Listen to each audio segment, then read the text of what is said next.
Hello students, how are you? Today class is going to be vital. Please stay connected with this video if you get anything else. So watch this video till the end. চলো আজকে ভিডিওটি vital তো হতে চলেছে. Try to guess আজকে কি হতে চলেছে. Just guess আজকে কি হতে চলেছে.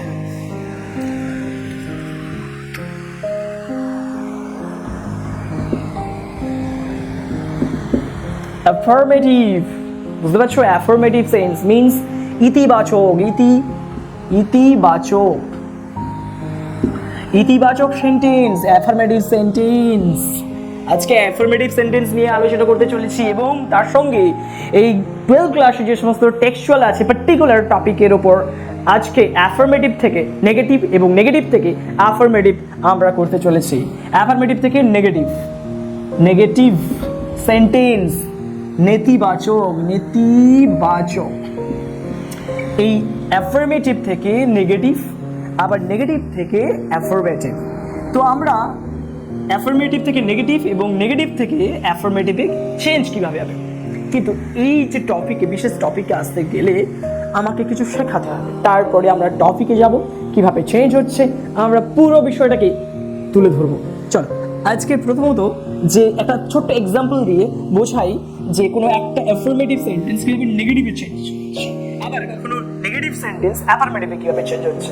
Very simple. তো প্রথমত যদি একটা এক্সাম্পল দিই, Ram is a good boy.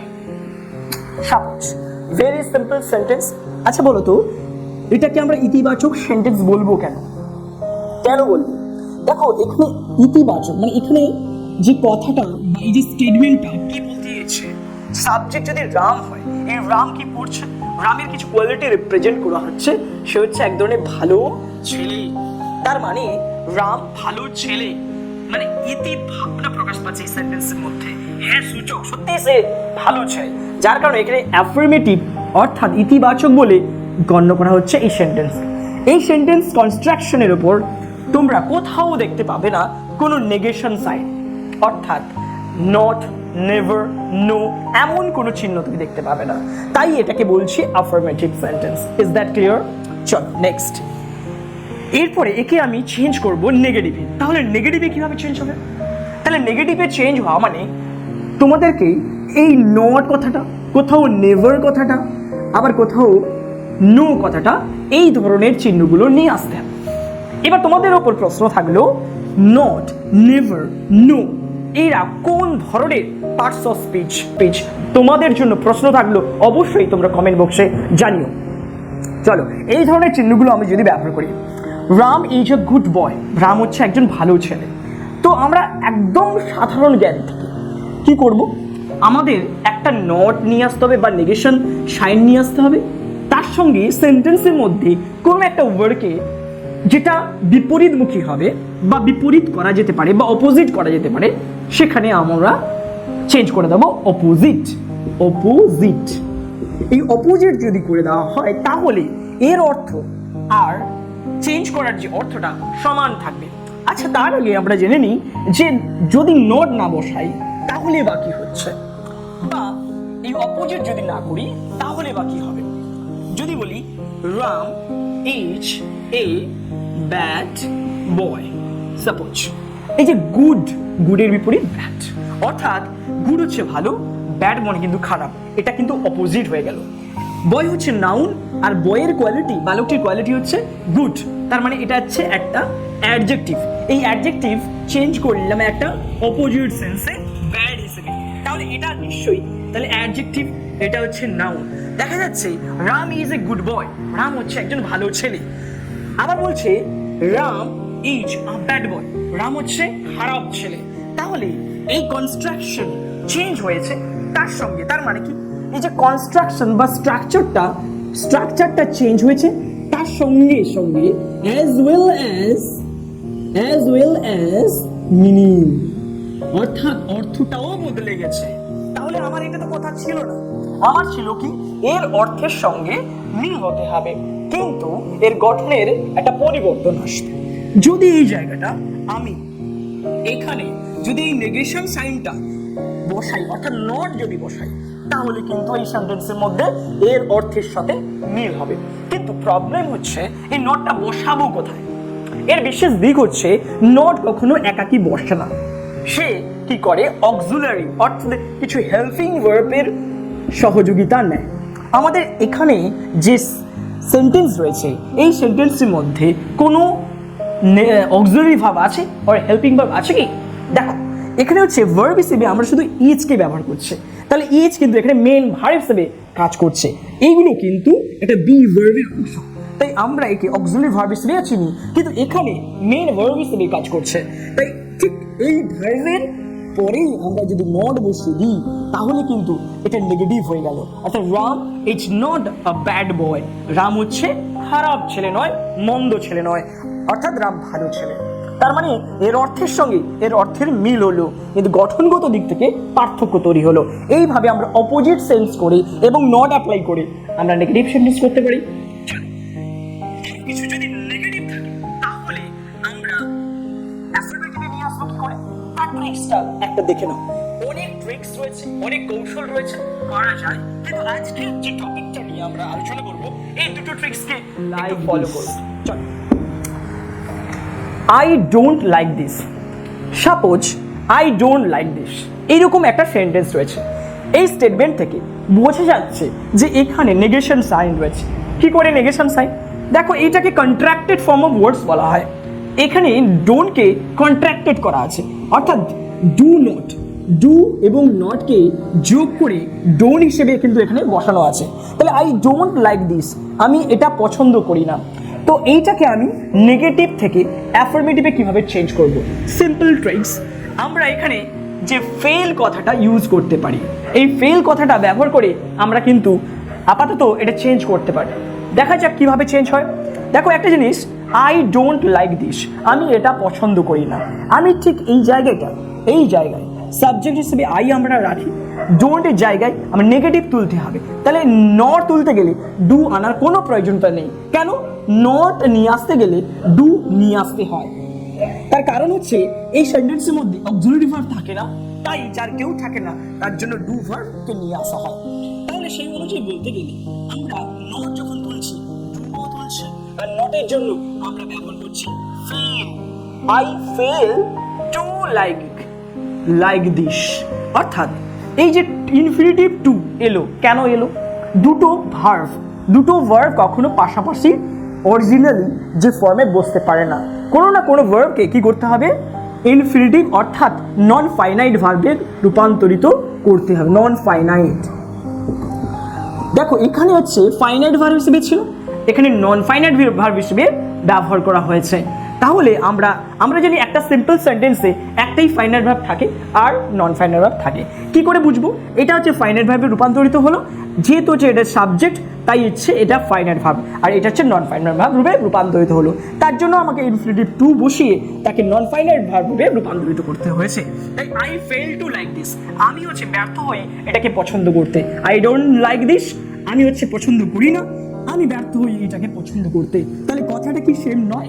অর্থাৎ একই নয়। দেখো গঠনগত পার্থক্য হলেও কিন্তু অর্থের দিক থেকে কোনটাই কম নয়। এইরকম ভাবে শেষ দিন আজকের টপিক হতে চলেছে অন কিলিং এর ট্রেড থেকে। চলো আমরা নির্দিষ্ট টপিকের উপর কিভাবে চেঞ্জেস গুলো আসে সেটা আমরা দেখে নেব। তাহলে তোমরা দেখো অন কিলিং এর ট্রে থেকে কি কি ধরনের অ্যাফার্মেটিভ থেকে নেগেটিভ থেকে অ্যাফার্মেটিভ চেঞ্জ করা যায়।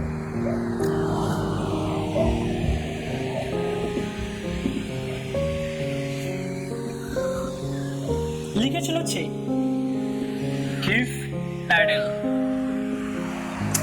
কিভ প্যাডেলের লেখা কিভাবে হচ্ছে দেখো, অ্যাফার্মেটিভ থেকে নেগেটিভ থেকে অ্যাফার্মেটিভে চেঞ্জ হবে।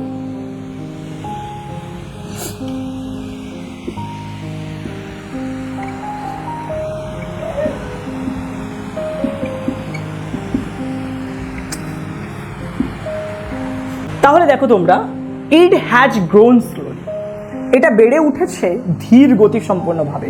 তোমরা কবিতা পড়েছো, আর এই কবিতায় এই লাইনটা কিন্তু রয়েছে। আর এখানে যে আমরা চেঞ্জগুলো দেখবো লাইন ওয়াইজ, অর্থাৎ হচ্ছে লাইন অনুযায়ী কিছু কিছু রয়েছে, সেগুলোকে আমাকে নেগেটিভ করতে হবে। দেখো ইট হ্যাজ গ্রোন, এটা বেড়ে উঠেছে স্লোলি। কেমন ভাবে বেড়ে উঠেছে? ধীর গতি সম্পূর্ণ ভাবে। তার মানে অ্যাকশন বোঝাচ্ছে। আচ্ছা তোমরা এটা বলতে পারবে যে এই ওয়ার্ডটা কোন স্পার্টস স্পিচে করছে? এল ওয়াই কেমন ভাবে একটা কাজ কিভাবে করছে প্রকাশ করলে আমরা বলি কি অ্যাডভার্ব অফ ম্যানার, অর্থাৎ এটা হচ্ছে এক ধরনের অ্যাডভার্ব। তাহলে এর মধ্যে কোনো নেগেটিভ চিহ্ন আছে কি? নেই। তো আমরা এখানে নেগেটিভ এবং অপোজিট করে কিভাবে চেঞ্জ করি? আমরা বলতে পারি সাবজেক্ট ইট হ্যাজ নট। আমরা বলেছি আগে যে নট একাকি বসে না, সেখানে হচ্ছে অক্সিলারি বা কোনো হেল্পিং ভার্ব নিয়ে আসতে হচ্ছে। গ্রোন V3 কন্ডিশনে রয়েছে। স্লোলি ধীর গতি সম্পন্ন, আমি জাস্ট অপোজিট করে দিই ফাস্ট দ্রুত। ধীর গতি সম্পন্ন বিপরীত হচ্ছে দ্রুত গতি সম্পন্ন। তাহলে it has not grown first, এটা দ্রুতভাবে বেড়ে ওঠেনি, মানে ধীরে ধীরে বেড়ে উঠেছে। তাহলে খুব সুন্দর করে আমরা অর্থটাকে বজায় রেখে, অর্থাৎ মিনিংটাকে বজায় রেখে আমরা কি করলাম? ফর্মের পার্থক্য করলাম, ফর্মের গঠনের পার্থক্য করলাম। এইভাবে আমরা কিন্তু চেঞ্জ করতে পারি। তো নেক্সট টপিকটা দেখো ভালো করে। আচ্ছা নেক্সট লাইনটা খুবই পরিচিত তোমাদের, not a simple jab of the knife will do it. বলছে not a simple jab of knife, ছুরিটির সরল আঘাতও নয়, উইল ডু ইট, এটা করতে পারবে, অর্থাৎ কি হত্যা করতে পারবে। এই সেন্টেন্সটা কবিতার ছলে, অর্থাৎ কবিতার লাইনের জন্য একটু সাজানো গোছানো নেই। একটু সাজিয়ে নি তাহলে কিভাবে সাজাবো? দেখো নোট এখানে বসেছে, সত্যি কি নোট এখানে বসা উচিত ছিল? কবিতার জন্য লাইনের জন্য নোটকে সামনে নিয়ে আসা হয়েছে। যদি আমরা subject plus verb plus object wise যদি বসাই তাহলে হবে এ simple jab of the knife will modal verb সঙ্গে নট বুঝতেই পারে do it. A simple jab of the knife will not do it, করতে পারবে না। তার মানে এখানে নেগেশন সাইন রয়েছে, তার মানে এটাকে কি করতে হবে? অ্যাফার্মেটিভ সেন্সে নিয়ে যেতে হবে। তাহলে চলো আমি যদি সেই একই হবে নট আছে, আমি এই জায়গাটা কিভাবে চেঞ্জ করব? দেখো এ simple jab of the knife will fail ব্যর্থ, fail to বসিয়ে দিলাম ইনফিনিটিভ, do it। কথা দাঁড়ালো কি? a simple jab of the knife will fail to do it। একটা ছুরির সহজ সরল আঘাত will fail ব্যর্থ হবে, to do it এটা করতে ব্যর্থ হবে, অর্থাৎ হত্যা করতে ব্যর্থ হবে। তাহলে বোঝা গেছে ব্যাপারটা, যে একটা ছুরির সহজ সরল আঘাত এটা করতে পারবে না, একটা ছুরির সহজ সরল আঘাত এটা ব্যর্থ হবে এটা করতে। Is that clear? চলো নেক্সট নেক্সট সেন্টেন্সটি দেখো, দ্য ব্লিডিং বার্ক অর্থাৎ রক্তাক্ত বাকল বা ছাল উইল হিল আরোগ্য লাভ করবে। তার মানে এখানে কোনো নেগেটিভ চিহ্ন নেই, মানে অ্যাফার্মেটিভ সেন্স রয়েছে। এটাকে নেগেটিভ করবো কিভাবে? দেখো আমরা নেগেটিভ করার জন্য আমাকে নট অবশ্যই তো নিয়ে আসতে হবে। তাহলে এইরকম ভাবে কি করা যাবে? দ্য ব্লিডিং বার্ক হয়ে গেল, উইল নট বসিয়ে দিলাম। বাট এখানে ভার্ব হিসেবে আছে, আমি হিলের অপোজিট কি করব? ভার্বকে অপোজিট করতে গেলে রূপের পরিবর্তন ঘটাতে। কি রূপের পরিবর্তন? V1 থেকে V3 তে নিয়ে যেতে হবে, কিন্তু V3 তে নিয়ে যাওয়ার জন্য আমাদের কিছু পজিটিভ ভার্বস নিয়ে আসতে হবে। তাহলে সেটা কি? রিমেইন মানে থাকা, unhealed. The bleeding barb will not remain unhealed, অর্থাৎ আরোগ্যহীন থাকবে না, মানে আরোগ্য লাভ করবেন। তার মানে এইরকম ভাবে আমরা একে V3 বানিয়ে এর অপোজিট করে দিলাম, মানে পাস্ট পার্টিসিপল তখন পার্টিসিপল অ্যাডজেক্টিভ হিসেবে কাজ করে, তখন এটা রূপের পরিবর্তন ঘটানো যায় অপোজিট করে এইরকম ভাবে। তাই এখানে উইল রয়েছে, মোডাল ভার্বের পরে আমরা সবসময় কি বসাই? V1 কিন্তু এখানে V3 করতে হয়েছে শুধুমাত্র অপোজিট করার জন্য। তাহলে the bleeding verb will not remain unhealed. বুঝে গেল ব্যাপারটা? চলো নেক্সট। এরপরে বলেছে it takes much time to kill a tree, অর্থাৎ এটা অনেক সময় নেয় একটা গাছকে হত্যা করতে। এখানে দেখো, এখানে কোনো নেগেটিভ সাইন নেই। ইট takes much time to kill a tree, এটা অনেক সময় নেয়। এটা তাহলে অনেক সময় নেয়, নেগেটিভ ঢোকাবো। তাহলে কোথায় নেগেটিভ রাখবো? দেখো ইট টেকস মাচ টাইম, তাহলে এই অংশটাকে আমি কিন্তু নেগেটিভ রাখবো। তাহলে ইট আমরা বসিয়ে নিলাম। তাহলে এই যে নেগেটিভ রাখতে গেলে আমাকে ঠিক এর সামনে নেগেটিভ রাখতে হবে। নেগেটিভ করার জন্য এখানে অক্সিলারি ভার্ব আছে কি? নেই, যার কারণে আমাকে ডু নিয়ে আসতে হবে। ক্লিয়ার? এই এসটা তখন ইয়েসে রূপান্তরিত হবে এবং তারপরেই হচ্ছে তোমাকে নট বসাতে হবে। তাহলে ইট ডাজ নট, তারপর টেক। তাহলে এই এসটা আর বসলো না, কারণ ইএস এখানে চলে এসেছে। কারণ নট বসাতে গেলে আমাকে তো এটা নিয়ে আসতে হবে, যেহেতু it third person singular number, যার কারণে এখানে ডু এর পরে বিষয়টা বসে গেছে। তাহলে it does not take much time, much টাইমের opposite little time, little time to kill a tree. বলছে it does not take little time, অল্প সময়ের প্রয়োজন হয় না টু কিল এ ট্রি, একটা গাছকে হত্যা করতে। তার মানে বেশি সময় প্রয়োজন হয়। এইরকম ভাবে আমরা অপোজিট এবং নেগেটিভ দিয়ে আমরা কিন্তু নেগেটিভ করতে পারি, কখনো কখনো অ্যাফার্মেটিভও করতে পারি। বোঝা গেল ব্যাপারটা? চলো নেক্সট গ্রামারটা কি রয়েছে। তারপরে দেখো not so much pain will do ইট, মানে অনেক যন্ত্রণাও এটাকে হত্যা করতে পারবে না। এটা হচ্ছে লাইন। এর মধ্যে নেগেটিভ রয়েছে, অবশ্যই রয়েছে সামনে, ঠিক আগের মতন নটকে সামনে রাখা হয়েছে। তাহলে আমি যদি সাজিয়ে নিই সো মাচ পেইন, তাহলে সো মাচ পেইন, তাহলে নট এই জায়গায় বসবে। তাহলে আমরা ডাইরেক্ট এইভাবে করতে পারি so much time pain, sorry so much pain, so much pain will same feel, not উঠে গেল to do it, do it. ঠিক একই রকম ভাবে করে দিলাম। অতিরিক্ত যন্ত্রণাও ব্যর্থ হবে তাকে হত্যা করতে। Do it means to kill a tree, একটা গাছকে হত্যা করতে। চলো নেক্সট গ্রামারটা কি আছে। তারপর দেখো this alone own do it, একটু সেন্টেন্সটা দেখে নি। ওন্ট, ওন মিনস অনেকে ভুলভাবে ওয়ান্ট, অ্যাকচুয়ালি ওয়ান্ট নয়, একে কন্ট্রাক্টেড করা রয়েছে will not. Will not K contracted করলে আমরা ওন্ট পাই।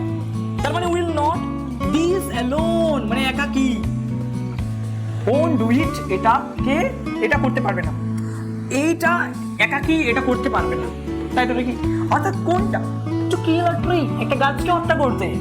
তো এটাকে আমি যদি এইরকম ভাবে করি, অ্যালোনকে আমরা অ্যালোনকে আমরা অনলি হিসেবে ব্যবহার করতে পারি তো, হ্যাঁ কি না? পারি তো। চলো এই অনলি ব্যবহার করি, ঠিক আছে? তারপরে আমি যদি দিস বসাই subject, only this, won't, won't means will not, তাহলে অনলি দিস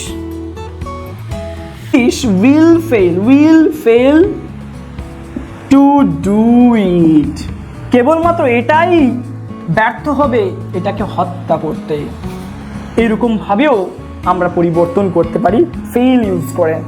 চলো নেক্সট গ্রামারটা কি রয়েছে। ইফ আনচেক যদি অলক্ষ্যে থাকে, ইট উইল এক্সপেন্ড এগেইন, এটা আবার বেড়ে উঠবে। কোনটা? গাছ। আনচেকড অর্থাৎ এখানে কি করা রয়েছে? V3 করা রয়েছে, আর এখানে উজ্জ্ব রাখা হয়েছে ইউকে, অথবা এখানে ইটকে উজ্জ্ব রাখা হয়েছে। তাহলে ইটকে উজ্জ্ব রাখা হয়েছে, তো যদি এটাকে অলক্ষ্যে রাখা হয় ইট উইল এক্সপেন্ড এগেইন, এটা বেড়ে উঠবে। এটা দেখো, এটা আছে নেগেটিভ আছে নেই তো, তাহলে এটা নেগেটিভ নিয়ে আসবে। তার মানে কি এটাকে নেগেটিভ চেঞ্জ করতে হবে।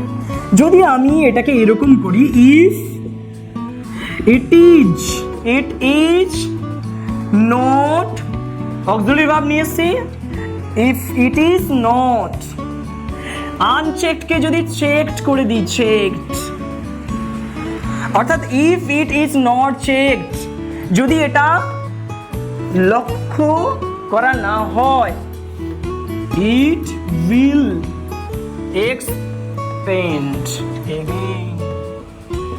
অর্থাৎ যদি এটাকে নজর বা লক্ষ্যে যদি না রাখা হয়, এটা আবার জেগে উঠবে বা আবার বর্ধিত হবে। তার মানে এইভাবে নেগেটিভ অ্যাফার্মেটিভ থেকে নেগেটিভ, নেগেটিভ থেকে অ্যাফার্মেটিভ, অ্যাফার্মেটিভ থেকে নেগেটিভ, নেগেটিভ থেকে অ্যাফার্মেটিভ রূপান্তর করতে খুব সহজ সরল ট্রিক্স ইউজ করে আমরা কিন্তু এগুলো করতে পারি। তো আজকে ভিডিওটা তোমাদের কেমন লেগেছে অবশ্যই কমেন্ট বক্সে জানাবে। কিন্তু একটা প্রশ্ন তো রেখেছিলাম, সেই প্রশ্নটা হলো নট, নেভার, নো এরা কি ধরনের পার্টস অফ স্পিচ, অবশ্যই কমেন্টে লিখে দাও। Thank you so much for having this video.